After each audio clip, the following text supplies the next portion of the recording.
Greetings and welcome to Mount Olympus. I am Hercules Invictus, and today I'm proud to bring you to Living Theurgy, a conversation which has lasted nearly a decade and has flowered into a wonderful book that's recently been released by Llewellyn. I have with me theurgist Brandy Williams, Apollonius, and Tony Mierzwicki. Greetings and welcome, fellow theurgists. Hi, Greetings. Hercules. What has been the reception, I'm curious, to the book? Have you given copies to other people? Have you heard feedback from them? Have you heard from people who ordered it, what their impressions were?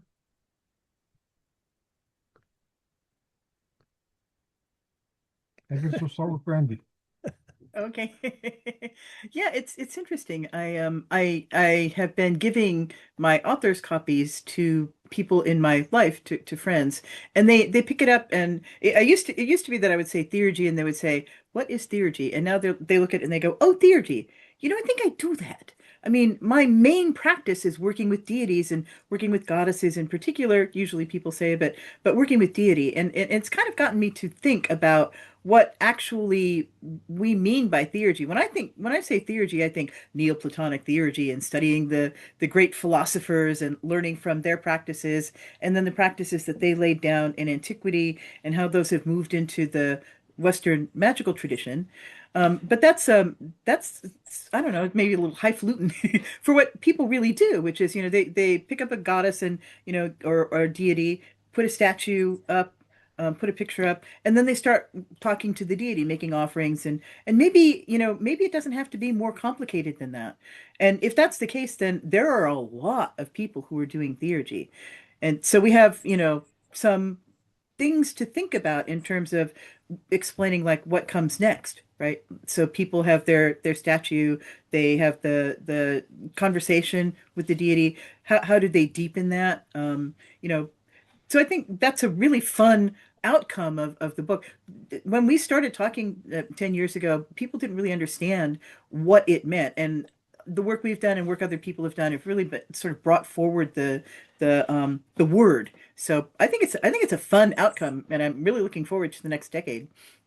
Yeah, me too. And I found pretty much the same thing that people were saying, "Oh, I do this," or if not an actual the actual techniques in theory, what the techniques are trying to accomplish, that they say that they do this, and now the word is much better known.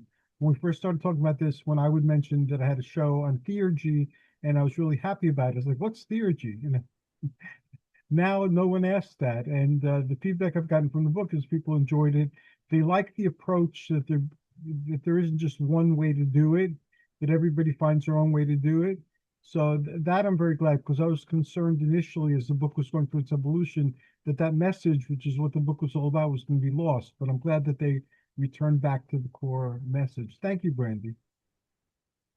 Apollonius, what have you found?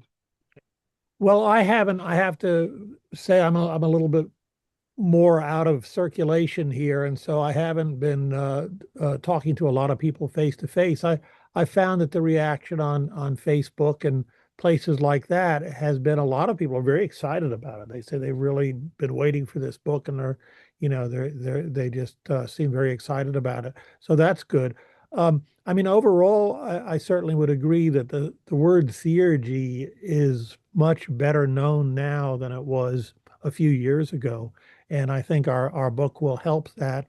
And there have been other books too that we've written, and then there's other pagans and various sorts of magical practitioners have written some books on theurgy, and I think the idea is just getting out there much better now. And I think what Brandy said is exactly correct. Um, Theurgy, we have to remember, is a name that, the Neoplatonist Greeks came up with. Well, and actually, the two Julians, Julian the Theurgist and Julian the Chaldean, um, basically came up with that term to have a more technical term for what they were doing.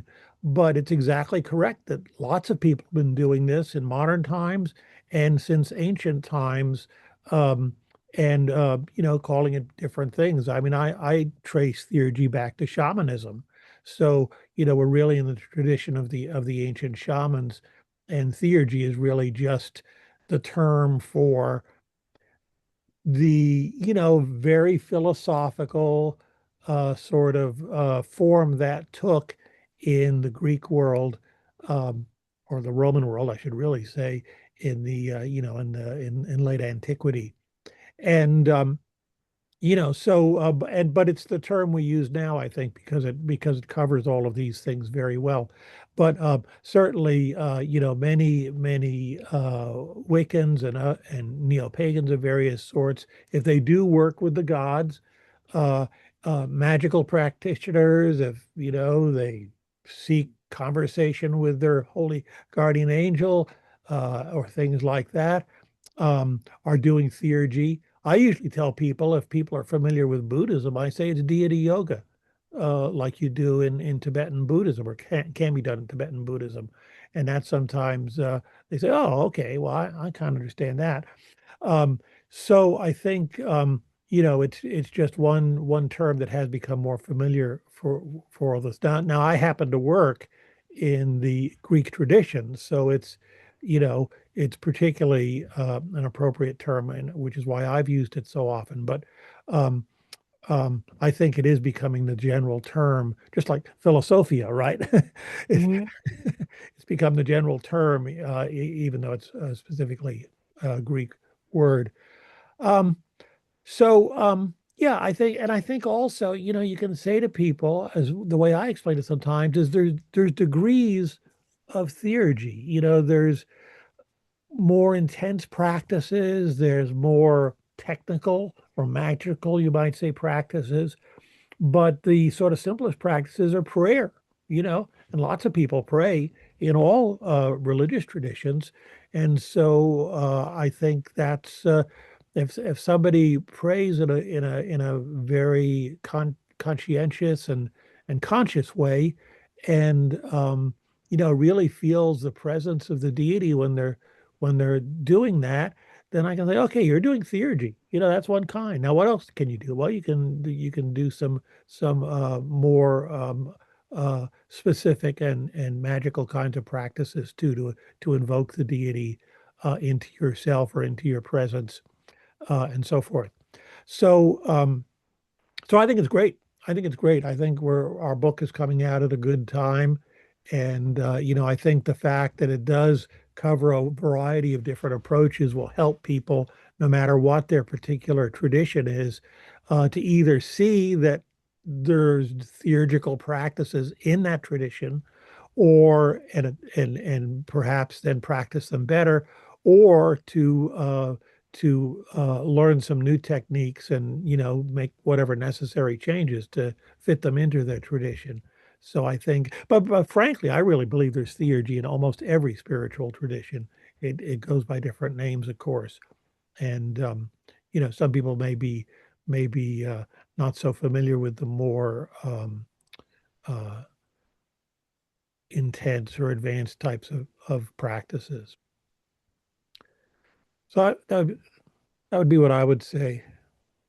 Well, thank you. And I also used to describe the theurgy that I was personally doing as Olympian shamanism when people used to ask, because Absolutely. no one knew what theurgy was, and I was ignorant of very many other systems. So I would just describe it as Olympian shamanism. I work within the Olympian universe spiritually, interact with the intelligences and the locations and the stored information that's part of all these stories, and that because it involves direct interaction and not just distance, speaking of words and things like that, but it's a relationship and interaction, then it's shamanism. I would like to devote a show to that, so you're going to get an invitation to that show. Because I think there's a historical connection. I mean, it's not just, that there's analogies. I think there's a direct historical connection as well. Which again, that's another big story we can explore. And I'm going to add one more thing because I love this topic, but I believe it's true. And one of the places to look for that is with the demi-humans, the satyrs and the centaurs and things like that. The tradition of the satyrs still lived in Lemnos during my childhood. So you weren't supposed to go out because the satyrs were out. And it turned out the satyrs were like young men wearing fur pants, lamb flock, and they would walk around with sticks and just beat up anybody who was outside. And also in earliest depictions of centaurs, they're horsemen. You know, they're not one creature, the two separate creatures, kind of, you know, somebody sitting on the other horse. So that speaks of a totemic shamanic connection, you know, with animal lodges. And animal lodges are known throughout the world shamanically. So I've always Absolutely. seen that with the demi-humans. Thank you, Apollonius. And Tony, what are When I your first experiences? when I first started promoting the book, there seemed to be a lot of excitement about it. Unfortunately, I haven't had any feedback from anyone who's finished reading the book. I'd love to be able to share something with the group, but I haven't heard anything. As Apollonius and Brandy have already pointed out, many are already practicing theurgy, but a few years ago, they didn't realize they were doing it. Now they realize that there's this exotic term, theurgy, which describes one of the practices which they're doing. And technically, anyone who has an altar with either a statue or a picture of a deity on it, and they start to develop a relationship with that statue or that picture, is engaging in theurgy. And I totally agree with Brandy that the process of doing that, of establishing a relationship, doesn't have to be particularly complex. The proof of the pudding's in the eating. And if you can go through a very simple process, maybe lighting a candle, quick invocation, and focusing on the deity that we have on our statue, then, and if that works, then that's all we really need to do. Personally, I prefer a longer ritual, but hey, that's just me. One thing that I've come across in magical circles over the last few years, but we've never really touched on, is the idea of tattooing. I am the least qualified person to talk on this because I don't have any tattoos, but a number of people have said that when they dedicate themselves to a particular deity, they will have a tattoo of that deity, and they see the whole process as being spiritual. And if they then use that tattoo as part of a process of developing a close relationship with the deity, that could well be seen as being a theurgic thing as well. And we do know that the ancient Egyptian priests would have tattoos of deities on their chests. It's part of the process that they would go through. So it's interesting that there are a number of people who are going back into that. But all I'm really trying to convey is just echoing the words of Apollonius and Brandy, that many people already practicing a perhaps abbreviated version of theurgy and developing relationships with deities, but we've given them, or we've contributed to giving them, a really neat term. Thank you very much. Yeah, I found that people that are aware that they've been doing it resonated with some of the things that I wrote, you know, because basically I cobbled together my theurgy before I knew anything about theurgy, really, from what like ritual behaviors I learned by being Greek American. Mm. And that was sufficient for me to establish something, just like my doing exercises that I didn't know how to perform with weights contributed to my eventually lifting weights and making that part of my everyday life. So I wanted that to be an understanding that you don't need to spend years and years and years studying Greek philosophy or learning ancient Greek, or that anybody could do this. In fact, your impulses to do it when you find out about the divine world, it's how do I connect with this world? How do I interact with it? And that you can cobble it together with whatever material you have on hand, intellectually or physically. And every tradition has ritual behaviors that are associated with spiritual beliefs. So that's a good place to start. And that's where I'd like to go in future conversations. We can do it on this show. We could start another show. Yes, Brandy. I wanted to ask you to come back to me just for a second because I forgot to do the book. Is there a Okay, book? go ahead. Theurgy, seven approaches to divine connections. There are four of us here, and there are three other people who have contributed to the anthology. And then it occurred to me as you were all talking, when Apollonius said that every spiritual tradition has theurgy, that one of the reasons it's popping out for people is because there are people who don't work with deity. There, and in witchcraft in particular, when I became a witch, Wicca and witchcraft were the same thing, and we were all pagan, and we all worked with deity and did spells. And then that, as this has developed over 50 years, that's kind of diverged. So there are people who specifically reject working with deity and say they just do spellcraft, or they talk about what they do as natural spirituality, so working with nature, but they don't like the anthropomorphization of working with the deity. So I think theurgy has a specific meaning as well. It's not just a general like this is spirituality, but this is spirituality it's pointed at working with the as you say, the divine world. And I think that would be a interesting topic for future conversations too. Oh, I agree. And one of the things I've been exploring through the shows and through the other long-term conversations is New Thought, American New Thought, which is the sorcery of our age. And it's very prevalent, even in the political arena.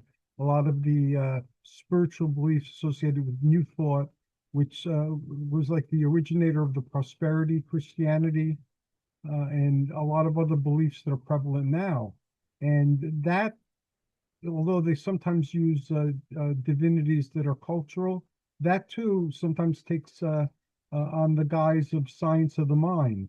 So you don't have to believe in anything. You could use beliefs to improve the power of your mind, but it's your mind that can do all these things with or without any deities involved. Yeah, if I can butt in a little bit there, that's a really important thing, especially for those of us in the United States, is the whole American transcendentalist movement, which of course was very much influenced by Platonism, especially by the Thomas Taylor translations, that really got into a lot of the Neoplatonic material, but also by Buddhism and other Eastern spiritual traditions.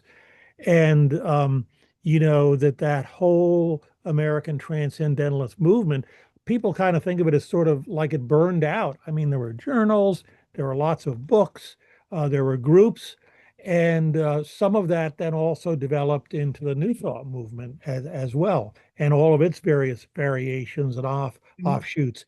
And that's continuous up to what was that book that came out, I don't know, a decade ago or something? Was it The Secret or something like that? I forget what it was called. Something like that, but it was basically teaching you New Thought techniques. Oh, I wish I could remember. It was very, very popular. I think they even made some sort of movie out of it.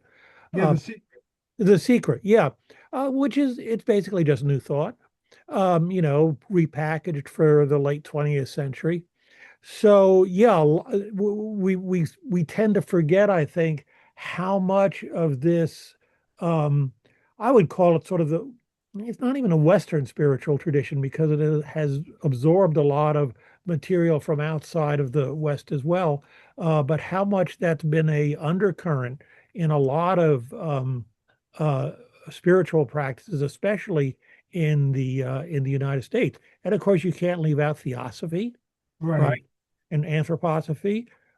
These have also been very important spiritual traditions, which all, had their kind of their own version of theurgy and various sorts of spiritual practices beyond sort of just the whatever the belief system was, or the more dogmatic aspects. So it's a really, I think, a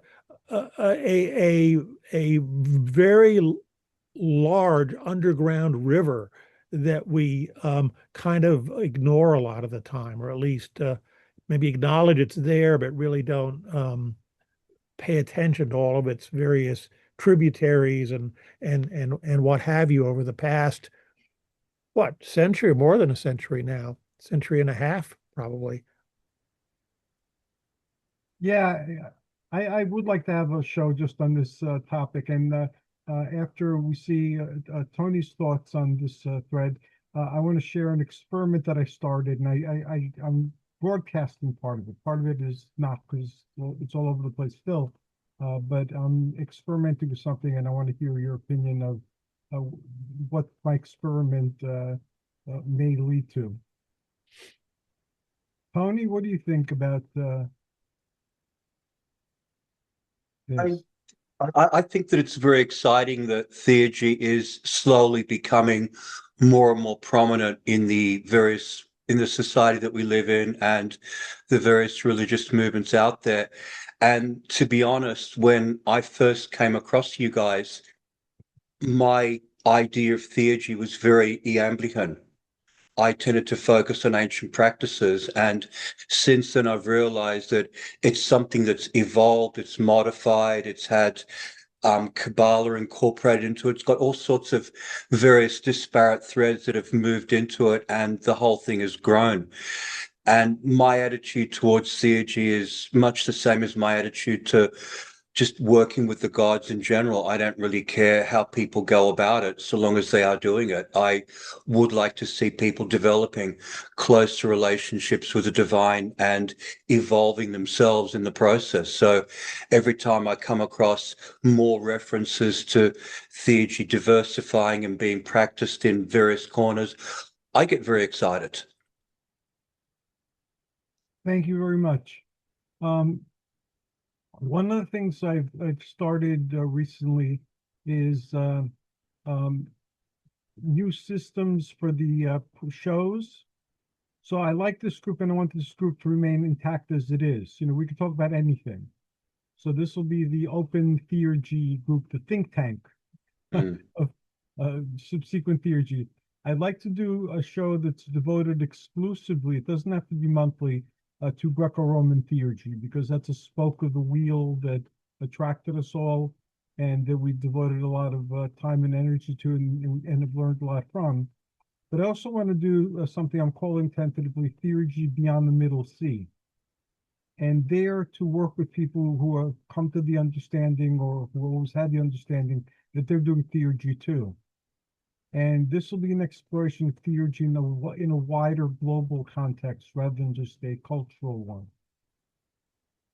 And then I've tried to apply, I've had groups throughout my life and in different places, mostly New York, New Jersey, Pennsylvania, over the many years that I've been here on the planet.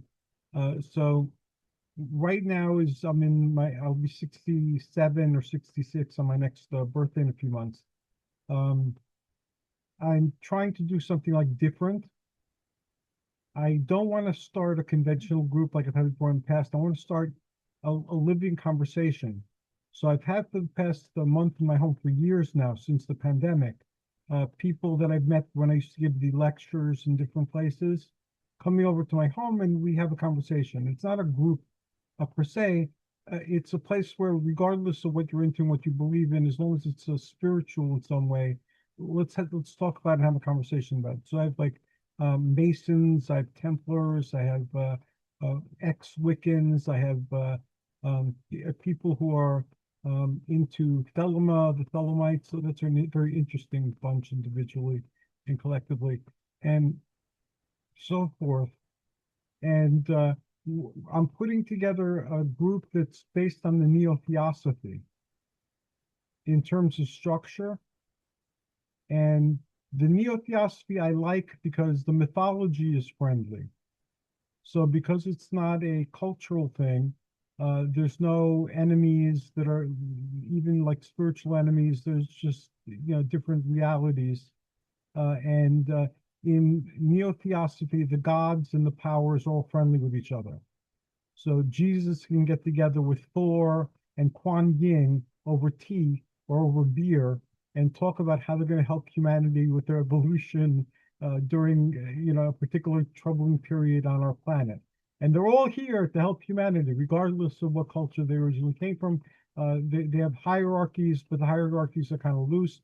Like, for instance, with the Blue Ray, which is the one I'm working with, because that one is led by the Elohim Hercules and Amazonia, which you could equate with Athena. So that made the most sense. And it's not geared toward Greco-Roman or Olympian civilization, it's all about the color blue. So everybody there has a connection with blue. The Archangel Michael is like the head of the archangels. The Council of the Elohim comes under blue, which represents power, responsibility, vision, and things like that, and creativity. And then you have the planetary gods, or the Elohim are the planetary gods, basically. Then you have the ascended masters. I don't use any of the neo-theosophical ones because I have all the philosophers, male and female, from antiquity. And everyone knows about egregores and how they work, and the tulpas and how they work. So everyone knows that if you have a degree of belief and you pour energy and focus into something, it will exist in some form or fashion. And the more you do that, the more it solidly will exist. And when you start interacting with it, just like you interact with dream figures, they take on a reality of their own. Or through Jungian active imagination, they take on a reality of their own.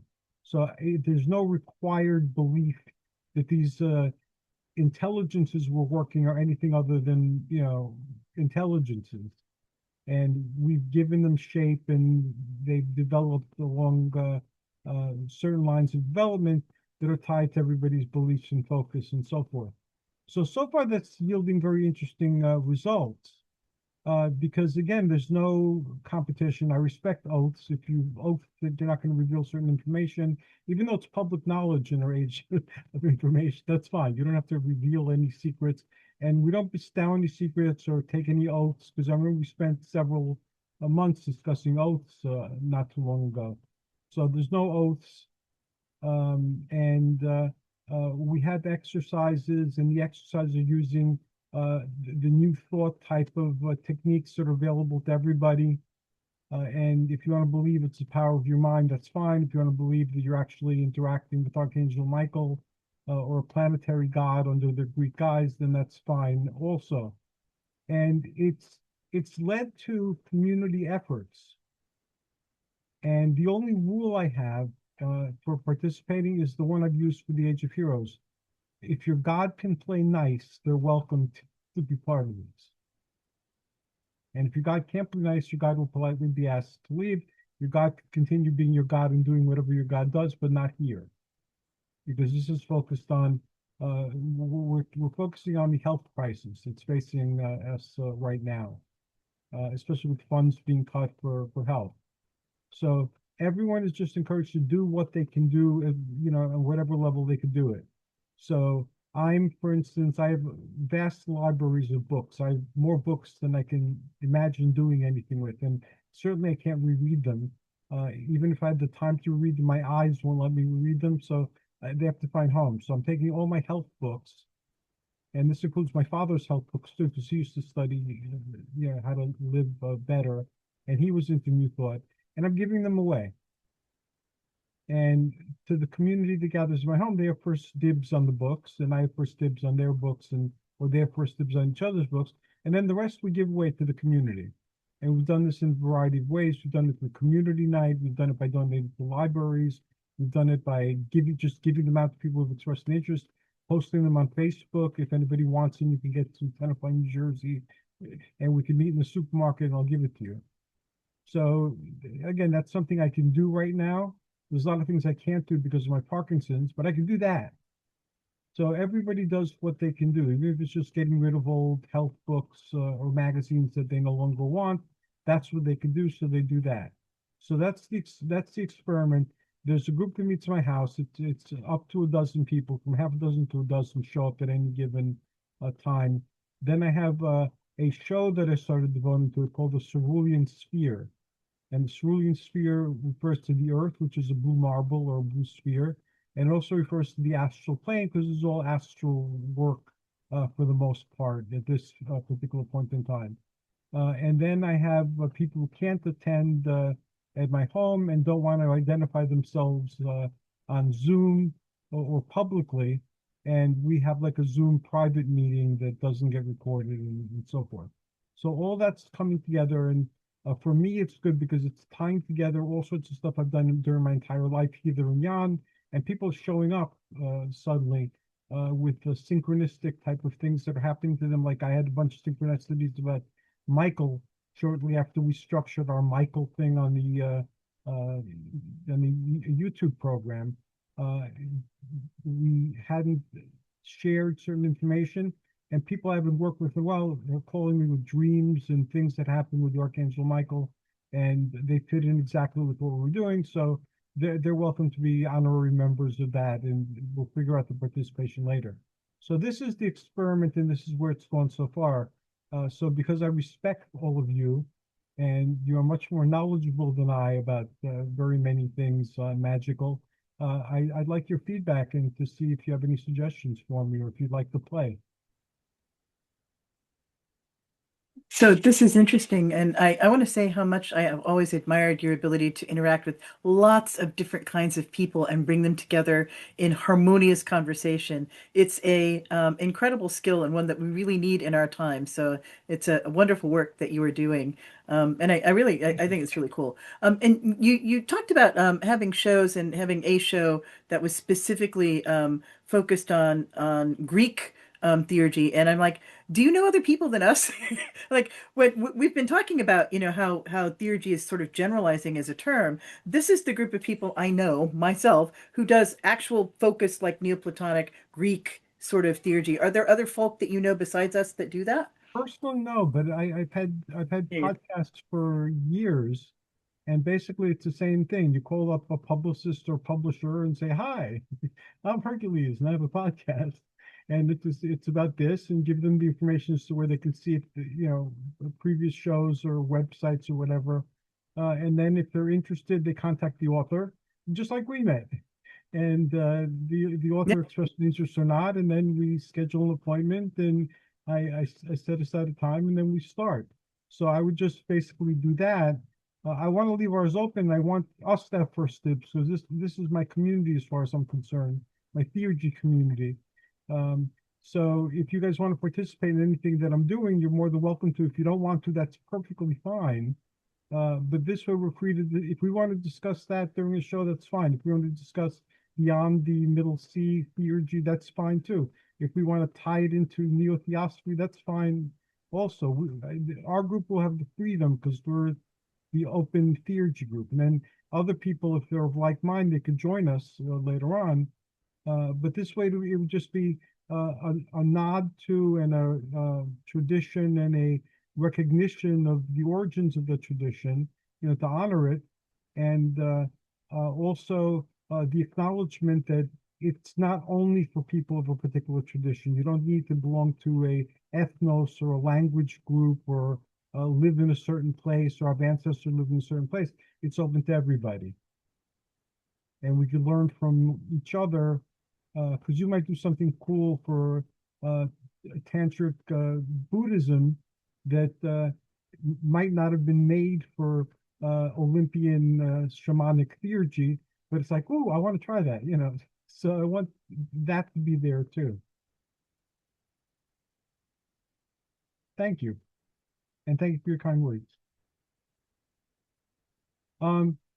In terms of the book, would you like to talk about what we're doing at the convention, the Patheacon? Paganicon, yeah. So Patheacon, I'm sorry. no worries. We've missed Pantheacon. Everyone, this is the time of year we'd all be working toward, going to, so we miss that. But no, we're going to Paganicon, which is in Minneapolis in the third weekend in March.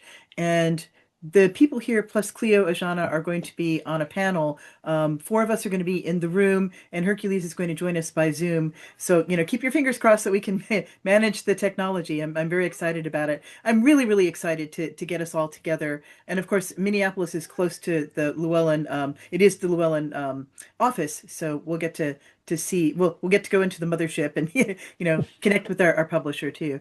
So I'm very excited to see. And that I think after that when the next show we might talk about how it was received, because I'm sure we're going to be meeting people who have at least got a copy of the book. Like I don't know anybody who's read it either. I give it to people and they go ooh, and then they start reading it. So but it's only been out for a few months, so it takes some time for people to absorb it. So I'm going to be very interested in how people respond to it. So yeah, so I hope that people can come and see us at Paganicon. I know two people who ordered the book, so I'll ask them because they're more likely to have read it than somebody to whom I gave a copy to.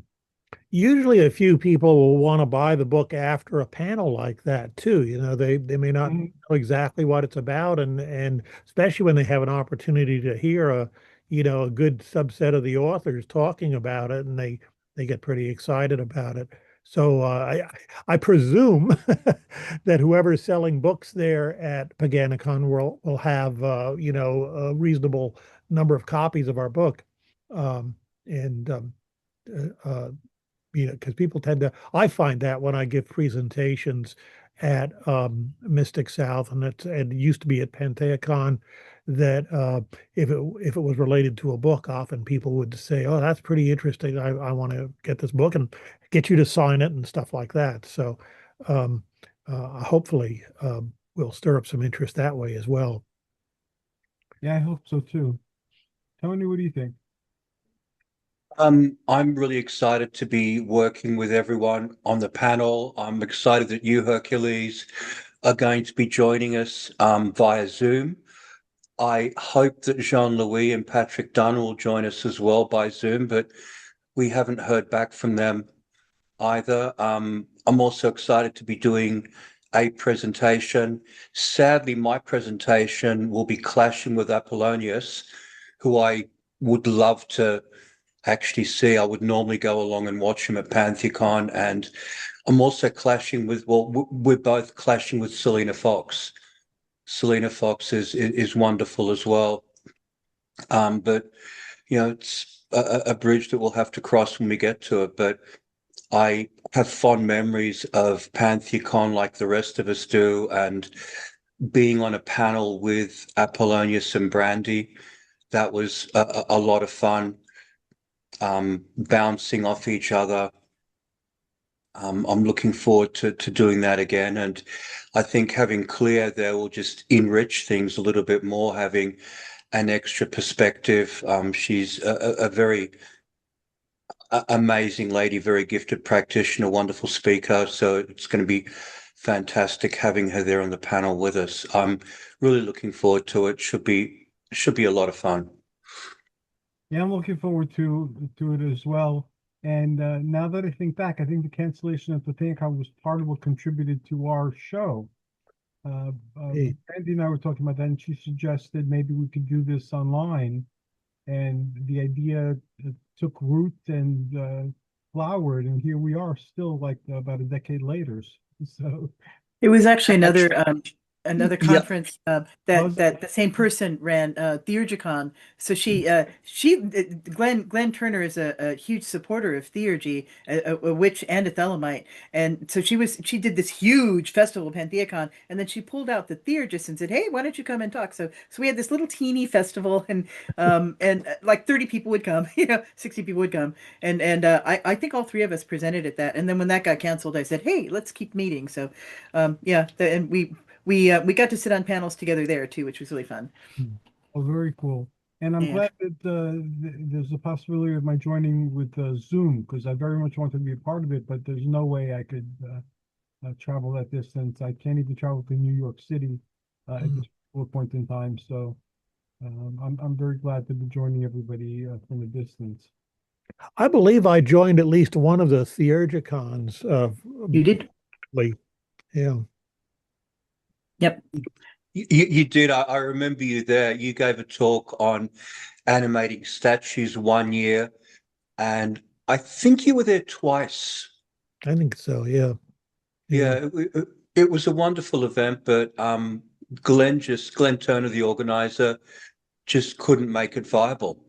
So we started off in a lovely hotel, and then the last time round we were presenting at an OTO lodge, which That's was right. kind of nice, but it was a couple of doors down from a hotel, and the hotel had warnings about not dealing drugs and not engaging in prostitution in the hotel itself. So that kind of gives you an idea of the sort of area that we were in, and that was the last Theurgicon. So I'm very grateful to you, Brandy, for continuing the spirit of it Tim, as it's part of a podcast.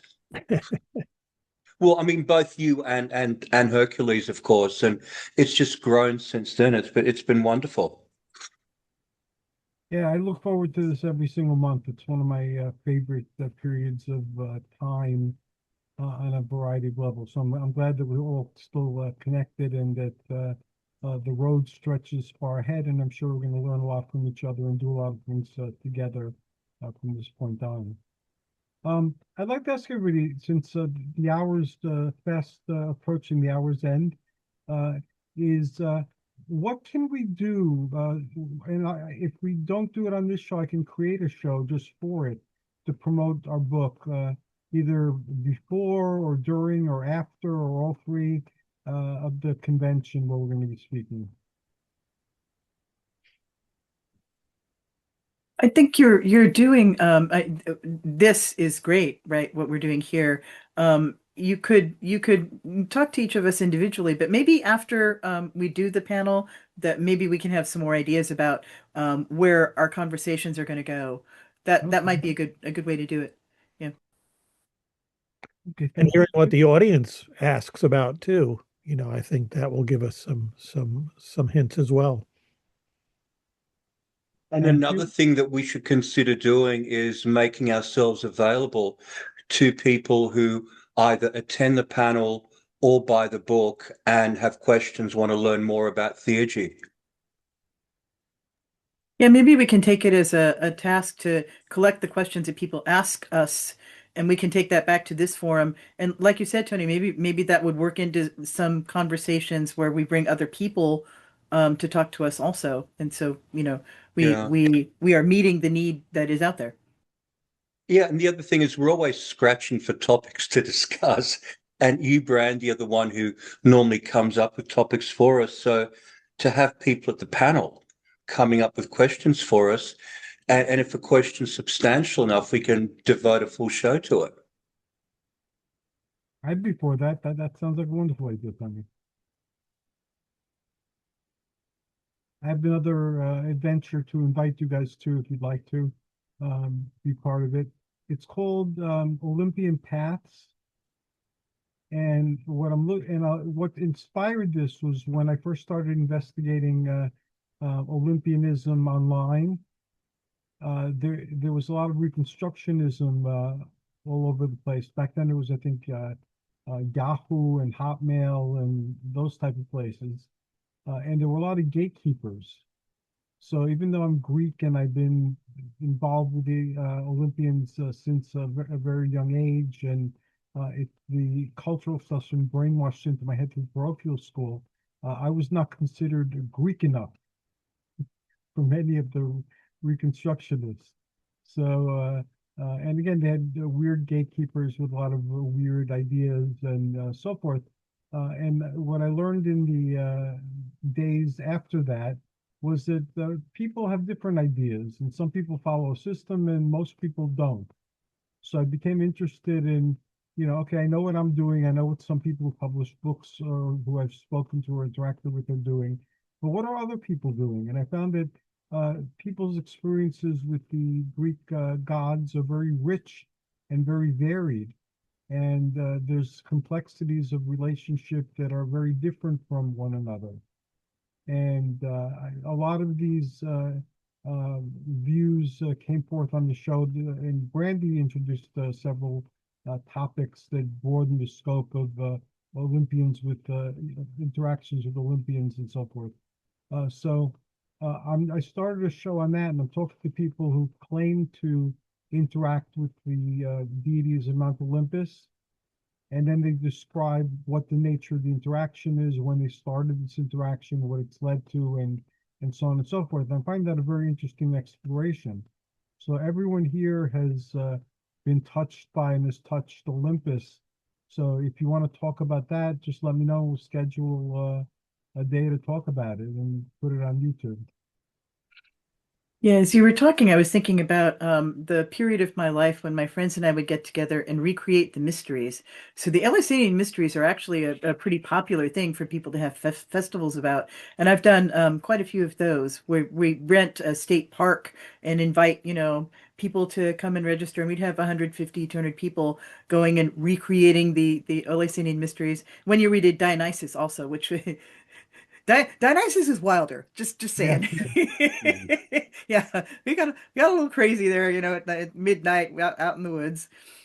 Yeah, so that would be a fun thing to come and talk about actually. And that's something that people are still doing, recreating Yes. those mysteries in particular. I would create, I think part of it's in the book, but I had tried to recreate the lesser mysteries, which were created by Demeter and Persephone for Hercules to cleanse him before he descended into the underworld to get Cerberus. So yeah, that's a great activity, and I definitely want to invite you to talk about that if you'd like. Apollonius? All right. Other than, Sorry, other, yeah. other than all the other You things know, that I we think can that's talk about. great, and I mean, I've been involved in some of those celebrations. We did the Pan in Nashville in '93 and '94, I believe, and the Lesser Mysteries we've done, and some other things like that. So, um, and I've got sort of my own version of Hellenismos that I developed. Uh, uh, because there wasn't much available when I started. And so, I started sort of down a reconstructionist path. And now I've incorporated, some of the practices of Plato in as well, um, because he did the same thing 600 years ago, Mhm. and knew a lot more about it than I do, certainly. And he was Greek, and he was deeply, deeply rooted in that culture. So I figure he's got some things to teach us. Um, so yeah, I'm kind of eclectic, and I've over the years I've practiced Buddhism, and I've been very taken by Taoism, and so I figure we can learn from all of these different traditions, and it's not just a cultural um, you know hodgepodge of everything. I think what you have to do is look below many of the cultural specifics and see what's going on at a psychological or at a spiritual level. And then you can essentially translate it into whatever tradition you're more at home in. So the Greek tradition in my case. I like And it. so, I, yeah. I, And um, I think that's a perfectly valid thing to do. And so, especially even though one of the things I like about the Greco-Roman tradition, I'll say, is that we do have a lot of documentation. We have a lot of archaeology. It's been studied to death, for thousands of years, and so we've got a lot to go on. We don't have to guess about as many things. But that doesn't mean we've got a complete record. So there's lots of things where it's like, well, what were they doing here? Why were they doing this?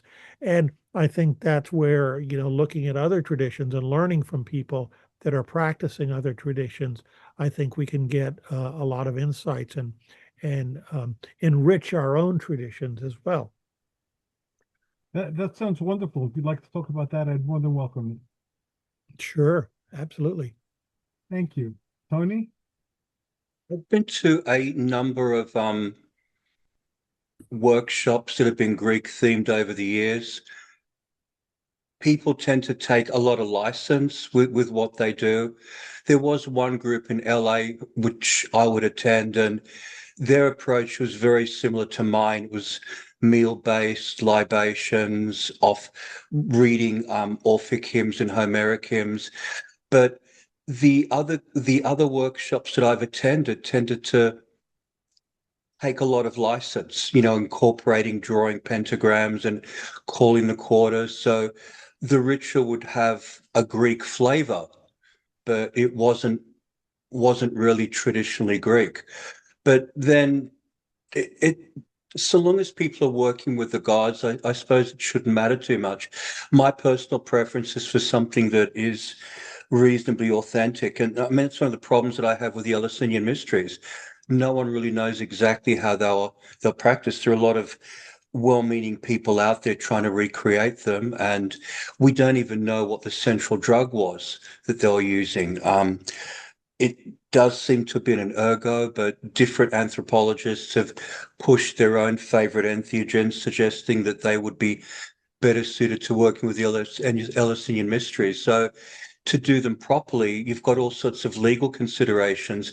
Can you go into a woodland setting and get people to drop copious amounts of drugs like the ancients did, or should we try to keep drugs out of it? There are non-drug techniques for inducing altered states of consciousness. There's drumming, there's dancing. There are various breathing techniques that people can use, and obviously all those techniques tend to be legal. So it's a very nuanced sort of issue. I personally wouldn't engage in anything that would involve any sort of animal sacrifice, whereas a lot of the Greek public rituals did involve public animal sacrifice. I prefer using first fruits and votaries. But that's my personal take on things. So just a hand waving kind of answer to your question.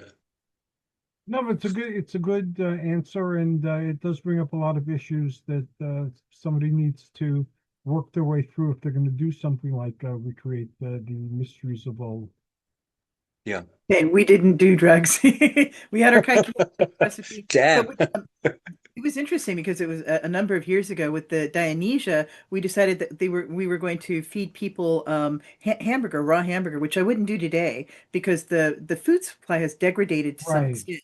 But people did eat it. They said, "I had it in my hand and then it was gone." So there was this sense of ecstasy from that. So, but we never did. We never sacrificed animals or did drugs.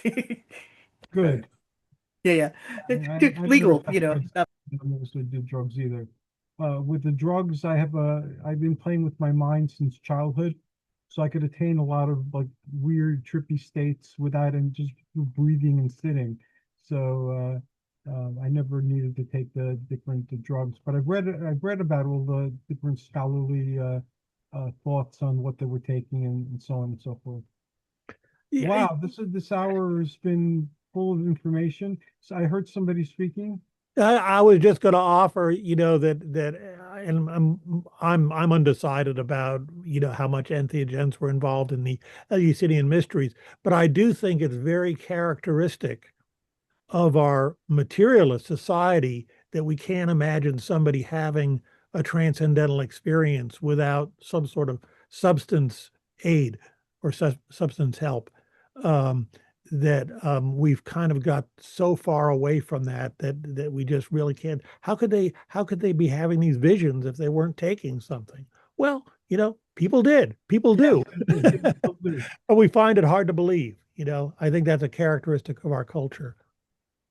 I think you're right. So again, we've run out of Can I time. just add can I just add something to what Apollonius was saying? The thing is that because we have television, we have social media, we don't have the powers of imagination that our ancestors did. They didn't have the benefit of all the electronic distractions that we do. So I think it would have been much easier for our ancestors to have achieved altered states of consciousness than it would be for us. Thank you. That's something we discuss in another show. We could spend the whole show talking about this. I don't know how much of that I agree with, because it's still relatively easy to figure out how to make yourself, like to attain altered states. Even spinning around in a circle will do that, for a while.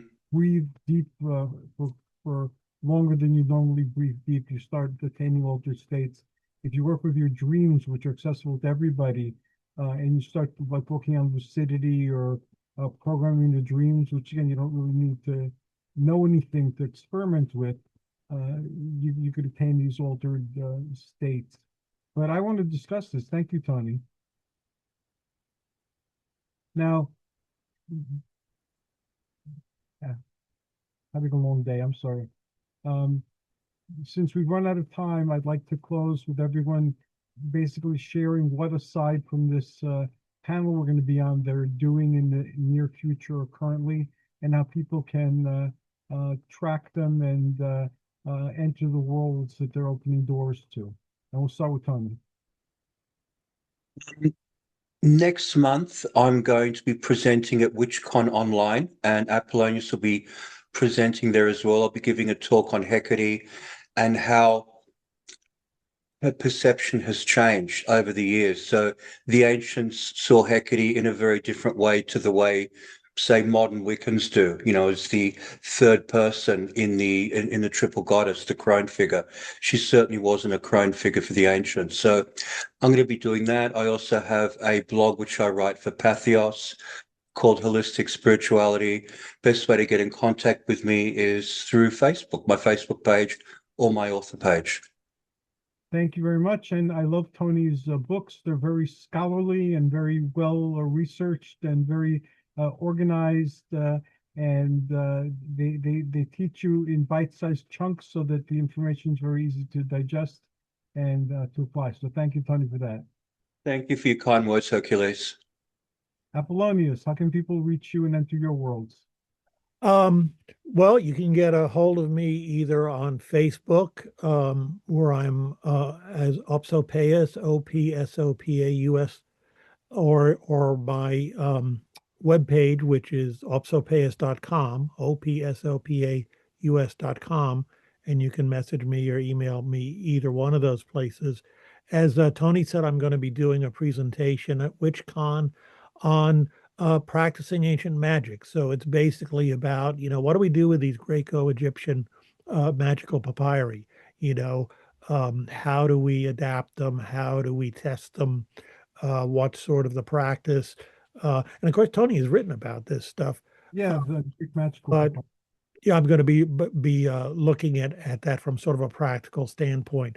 And I've got, our panel to prepare for, and my own presentation on Plethon, the first neo-pagan in 15th century, or really 14th century Byzantium, and who resurrected in a sense, the worship of the Greek gods. I have another little project I'd like to mention briefly in preparing my presentation for Paganicon. I've made new images of all of Plethon's gods. I've been using generative AI to do it in the style of Greek icons, and I'm quite pleased with them, actually. And I'm thinking I may make some sort of card deck out of them. Awesome. And and tell me what you think about this. I mean, on one side would be the image of the god, and on the other side would be some devotional text, probably one of Plethon's hymns, if there was one appropriate to the god, or some other sort of text. And if I could get like an iconostasis to put the card in, so you could put the card there and read the text and then turn it over and contemplate the image. I don't know if anyone wants this except I for want me. that. but I'll make one and buy it myself, and if anyone else buys one, that's fine too. But I just I'm kind of captivated with that idea now. I would buy one too. Okay, good. And Apollonius, I want to thank you. You are the closest thing to a living Greek philosopher of antiquity I've ever come across in this and probably several other lifetimes. So I'm very honored to be here speaking with you, and thank you for all the things I've learned from you. Well, thank you. That's very flattering. Thank you very much. And Brandy, my muse. So I am really excited about getting out and circulating in the physical world again. So after Paganicon, I'll be doing I'm going to attend Spirit Northwest. I've decided not to present or try to present. Then I'll be at Sacred Harvest Fest this year and at Babylon Rising. So you can see my social media, Brandy Williams author, Instagram and Facebook, and I'm starting to put up the dates where you can connect with me. And I'm really looking forward to like sitting down and talking talking to people in person. I'm also doing I'm connecting up with groups, national groups, and doing like committees. I'm on Covenant of the Goddess. I'm on their philanthropy committee. So where I discovered that my Georgian colleague Marla Roberson is the person who runs, has founded Mystic South, and she said, "Oh, are you going to come to Mystic South?" And I said, "Not this year. I got a book this year." And it's a plane ride, it's like longer, it's farther, but it's very exciting to sort of connect up with people. And I'm my personal work, I'm doing more work in witchcraft, and I'm a Georgian specifically. We're not British traditional, we're American. We're American witches. So I'm starting to talk to people about what it means to be an American witch. And I have a little, I'm putting together a little study group. The Georgian tradition has a whole built out methodology, a whole built out like set of lessons that were created by our founder, George Patterson. And they're still extant. All the tech, we have the tapes. Is that cool? So I'm Wow, that's so cool. yeah, yeah. All the lessons are still extant. So I'm opening a little group for people. If you're interested, let me know, because in the next month I'm going to sort of launch this. People want to start studying the tradition, they can do that. So that's what I'm doing. Thank you so very much. And again, thank you for being a muse and inspiration, as well as for all the books you've written. I remember I first learned of you through Ecstatic Ritual. I fell in love with For the Love of the Gods. That's my favorite book on theurgy. And again, thank you for everything. Oh, thank you so much, because that book died. That book went I'm out there sorry and to hear sank like that. a stone. So I really appreciate that you appreciated it. It humanized theurgy more than anything I've come across. It made you really see the golden chain as something that was alive and not something abstract. And then it took you into the lives of these people who weren't an orthodox bunch of people. They're all people who were very individual, and theurgy was something a little bit different to each of them, and each of them was a facet to the bigger gem that's theurgy. And I think we're adding facets to our work in the here and now. But thank you for that book and for everything else. Yeah, let I me should say, real fast, I actually have reprinted it. I built a published company, and you can actually get that book. It just as a commercial venture, it didn't go. I'm sorry. Go ahead. it really did make me feel very much. I mean, I knew about that whole tradition, but it made me feel very much in that tradition. And yeah, it was like having a family history. So I think that book just didn't find the right audience. I mean, because it's a fabulous book. Yes, it is. Yeah, I just wanted to echo Apollonius's words that the book was very immersive. You did feel like you were part of the tradition. So thank you, Brandy. And does anyone have anything they'd like to add before we wrap up for today? Thank you. Happy New Year. May the year ahead bring you much joy, peace, happiness, fulfillment, and a lot of great things that don't fit under those categories. Thanks to all of you. Have a wonderful evening, and I look forward to talking to you soon. Thank you, Good everyone. night. Good talking. Good night.